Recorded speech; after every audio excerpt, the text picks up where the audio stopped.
Gracias por la sintonía con la Z101. Sé que están ahí en la salita, ¿verdad? Socializando, pero el doctor Vicente Vargas, Luis Vergés, que están por ahí, pasen a la sala. Como ya nos habían hecho el llamado y yo estaba cerca, pues pasé. Hoy, como cada jueves, los jueves de salud mental, en la receta médica de la Z.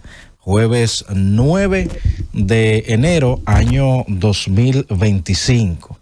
Estamos ya aquí en la receta médica de la Z. Saludar a la gerencia de esta emisora que siempre pone a disposición del pueblo dominicano esta estación con los objetivos de informar, orientar y educar al pueblo dominicano. Y cada día realizando esta tarea, esta labor de información, de orientación, de educación al pueblo dominicano. Y como en la receta médica se tratan estos temas tan importantes, hoy el doctor Vicente Vargas siempre con invitados de lujo, pero alguien que ya es de la casa tendremos en este día. Buenos días, doctor Vicente Vargas. Buenos días, Roberto Díaz. Buenos días a toda la audiencia extensa amplia de esta emisora.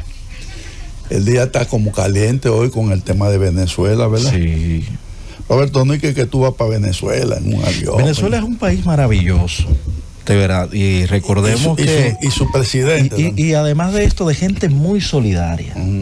Recordemos en la situación difícil que se vio República Dominicana en un momento. Así es. Que muchos dominicanos tuvieron que emigrar a Venezuela. Y de hecho, antes de esto, el patricio Juan Pablo Duarte, de hecho, que murió allá en Venezuela. Sí. Pero ya para la era de Trujillo, recordemos que Villo Frometa murió allá en Venezuela y hizo grandes aportes, pero Venezuela es un país lleno de gente solidaria, lo único que ha caído en el infortunio en la actualidad. En el infortunio, sí. Venezuela siempre ha sido muy solidaria con nosotros y el pueblo dominicano le tiene siempre una gratitud y que se llama una simpatía con el pueblo venezolano. Y todo esto que está pasando, pues uno lo siente en el alma, como si no estuviera pasando a nosotros. Sí.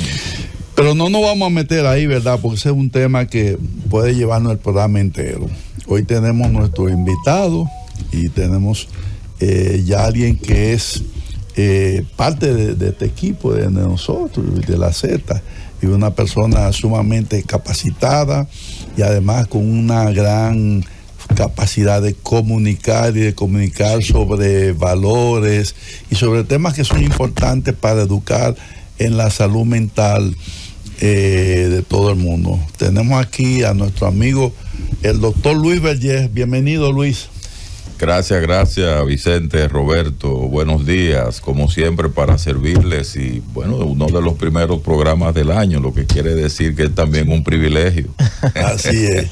Sí. El tema que tenemos hoy es salud mental y familiar, y a propósito de eso, tú has publicado este libro que nos has traído de regalo a Roberto y a mí, que se llama Agenda Temática, Bienestar Mental y Familia. Esto está muy interesante, Luis, está muy bien editado. Gracias por hacer esa agenda y además por regalárnosla. Así que nos gustaría que comenzáramos hablando de tu agenda para entrar en el tema que tiene que ver con salud mental y familiar. Claro que sí, la idea de nosotros es un poco rescatar dos tradiciones que se van un poquito diluyendo a medida que avanza el mundo hacia las nuevas tecnologías. Una es la de escribir y otra es la de leer.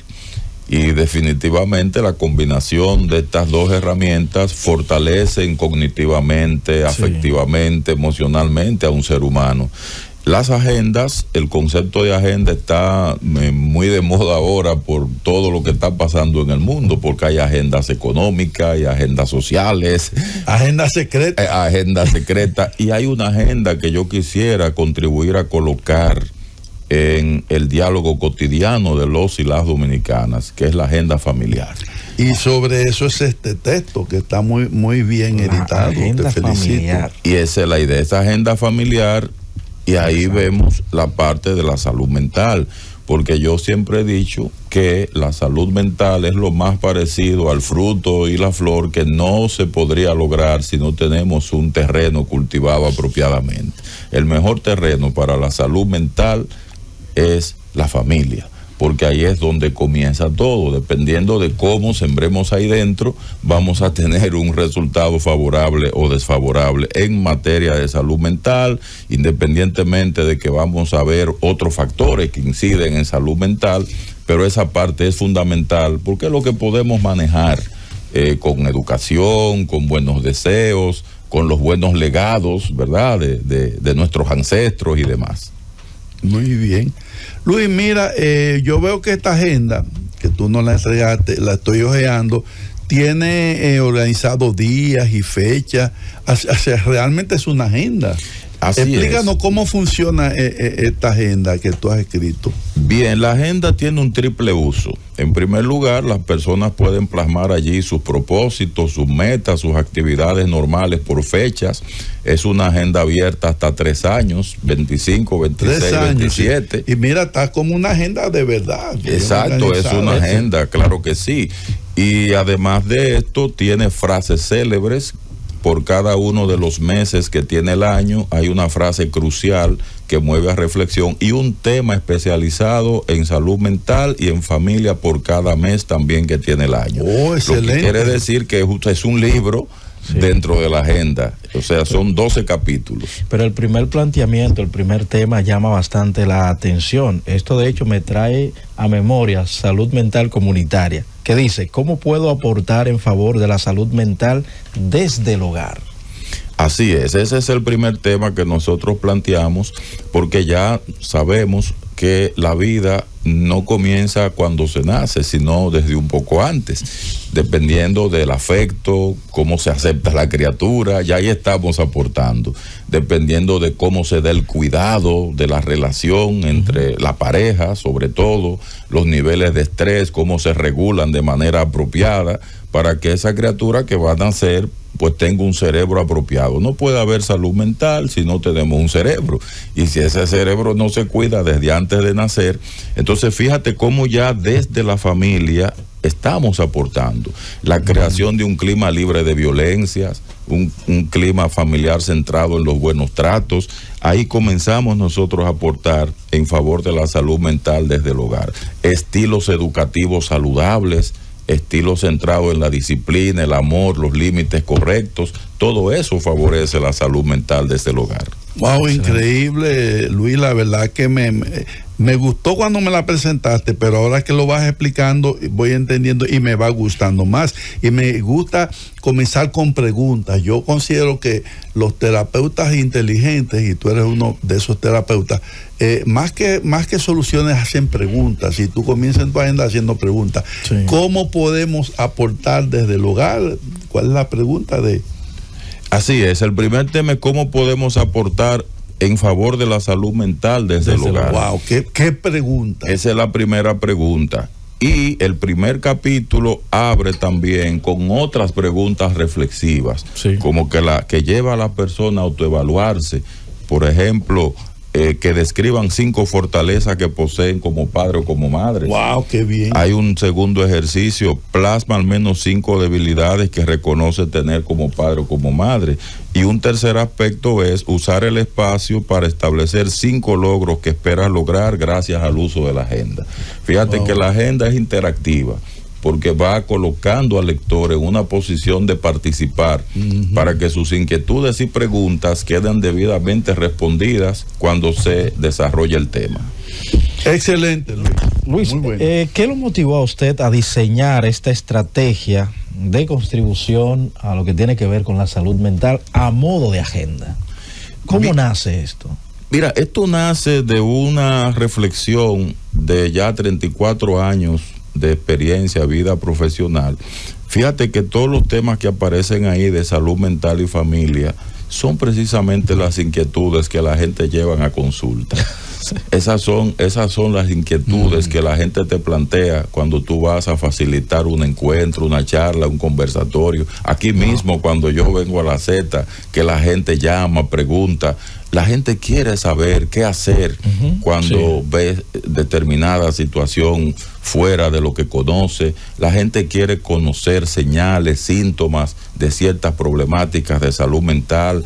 La gente quiere saber qué puede hacer y dónde referir en un momento determinado, cuáles son los servicios públicos. De hecho, hay una página especializada solo para eso. Cuando hay situaciones de emergencia, ¿qué usted puede hacer? Sí. La gente quiere conocer, por ejemplo, cómo llevarse en una relación de pareja, de tal manera que esa dinámica de pareja contribuya a la salud mental. Entonces, eso es lo que nosotros hacemos en esta agenda, en un lenguaje coloquial, pero a la vez basado en el rigor de la ciencia, porque uno de los problemas en la autocrítica que yo he vivido en estos años de experiencia es que a veces los profesionales nos encerramos mucho en una retórica científica que solo comprende un grupito. Y eso no debe ser así. Desde el punto de vista de nuestros aportes sociocomunitarios, esto también hay que compartirlo. Muy bien. Qué interesante. La verdad que, Luis, te felicito y estoy gratamente impresionado con ese trabajo. Y a propósito del tema que nosotros tenemos para hoy es bienestar mental y familiar para el año 2025, ¿verdad? Entonces, a propósito de que estamos comenzando el 2025, entonces vamos a poner ese tema, porque eso es, como dice uno, comenzar con el pie derecho el año. O sea, bienestar, Roberto, ¿qué te parece? Bienestar fabuloso, familiar y mental para el 2025. Pero aquí está todo. Yo estoy esperando que ustedes terminen. No, porque adelante, Roberto. Pero usted aquí presenta un punto aparentemente simple, pero profundo a la vez y complicado, doctor Vergés. El buen trato en el hogar y su impacto en la salud mental. Lo planteo así por lo siguiente. Yo le llamo falsos salvadores y falsos profetas a algunas situaciones que se dan a lo externo de la familia, de personas que predican una cosa muy lejos de la realidad. Por ejemplo, el hombre que toma de la mano a su esposa hoy, fácilmente aparece una tendencia por ahí que dice: a ese tipo se le ve que es posesivo. Mira cómo la lleva. Sí, cuando antes que dice, suéltala. No, se ve como un individuo posesivo en algunos casos, porque le toma la mano a su esposa, a su novia, van de paseo. Y si el hombre es un hombre que contribuye a los temas del hogar, ese tipo es un mamita, es un dominado. Entonces, toda esa ola que vemos, tanto los que defienden falsamente a los hombres y algunas que defienden falsamente a las mujeres, y aquí usted plantea cómo este punto, el buen trato, la galantería, el romanticismo, entre otras cosas que usted plantea, eso ya es algo extraño entre el hogar y la pareja, doctor. Se ve... No sé si usted me entiende. Roberto está en la cosa, Roberto, sí, está bien. Entonces, sin embargo, fíjate, eso es lo que todo ser humano anhela, ser bien tratado. Porque si hay algo que se denomina en este caso dignidad, la dignidad encierra todo aquello que como derecho tú mereces por ser humano, pero todo aquello que tú también tienes que respetar por tu condición de ser humano.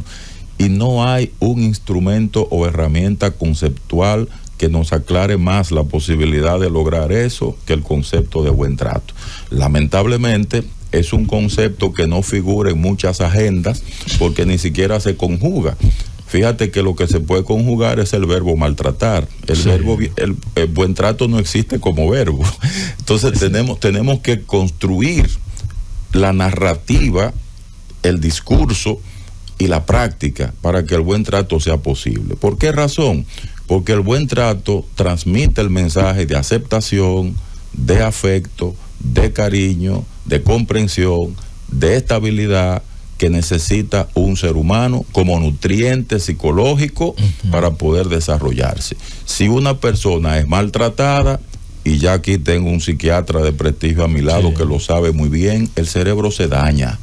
el cerebro se daña, porque hay estructuras en el cerebro, como la misma amígdala cerebral, por decirte algo, que se pone más chiquita cuando las personas son maltratadas. Y ese órgano que es tan fundamental para transmitir las señales que debe recibir la parte donde tomamos decisiones racionales, no funciona en muchos seres humanos por los maltratos que recibió.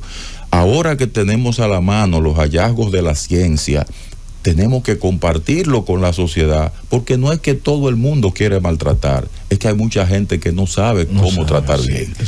Y por eso ideamos esa idea, ¿no?, de canalizar ese concepto aquí. El buen trato. Excelente. Sí. Mira, Luis, sobre eso que tú decías, sobre el buen trato y su repercusión en el cerebro y en las diferentes áreas que tiene ese órgano. Mira, nada más cuando a ti te tratan bien, tú verás cómo tú te sientes bien. La gente dice, qué bien me siento aquí. ¿Por qué? Porque la gente fue amable, sonrieron conmigo, me han hablado con un tono no agresivo. Ustedes no han sentido un sitio donde usted dice, qué bien me siento aquí. Y hasta damos lo mejor de nosotros gracias a que estamos siendo bien tratados. Y hay sitios y se repite la visita. Y hay sitios donde dice, me siento mal, me voy. Porque donde tú te sientes mal, es tu propio cuerpo que te dice, vete. Y eso lo han tomado en cuenta los empresarios. Fíjate que ahora en los entrenamientos de atención al cliente se le insiste mucho a la gente, hay que tratar bien al cliente, porque un cliente que se siente maltratado no vuelve. Y entonces eso se traduce en pérdidas. Y lo que enamora a una mujer, volviendo al tema de familia, es el buen trato. Hay mujeres que dicen, él al principio como que no me gustó mucho, pero después me trató de una manera tan bien, me habló tan amable, tuvo detalles conmigo, su forma de ser hizo que yo me enamorara de él. ¿Ustedes no han oído de eso? Sí. Pero cómo mantener esa chispa, doctor, de ese buen trato, porque a veces se va muriendo en el camino, doctor Luis. Y por eso te digo que hay aquí dos cosas. Primero, la base que traemos. Mientras más exposición nosotros tenemos desde temprana edad a modelos de buenos tratos, eso no resulta extraño luego para nosotros. Es como si de manera automática eso irá fluyendo. Por eso insistimos tanto en los padres, para que terminemos de abandonar ese modelo coercitivo de dureza, porque los buenos resultados no se consiguen necesariamente con un método. Los buenos resultados se consiguen, como yo digo, no desde fuera, sino desde dentro. Y ahora, como ustedes hablaban cuando iniciamos con el tema de que terminó el año que se fue y viene un nuevo año, alguien me preguntaba el día pasado, mire, ¿y qué yo hago para las cosas que no logré y para yo proponerme metas nuevas? Yo digo, mire, lo primero que usted tiene que revisar es cuáles fueron las conquistas internas que usted se propuso, qué usted quiso cambiar de sí misma antes de lograr lo que usted se propuso fuera. Muy bien, vámonos a una pausa. El tema está de verdad buenísimo y hay una pregunta que yo siempre hago, doctor Vergés. Popularmente se utiliza la palabra boicotear. ¿Hay personas que inconscientemente boicotean o entorpecen su felicidad? Al regreso usted nos responde.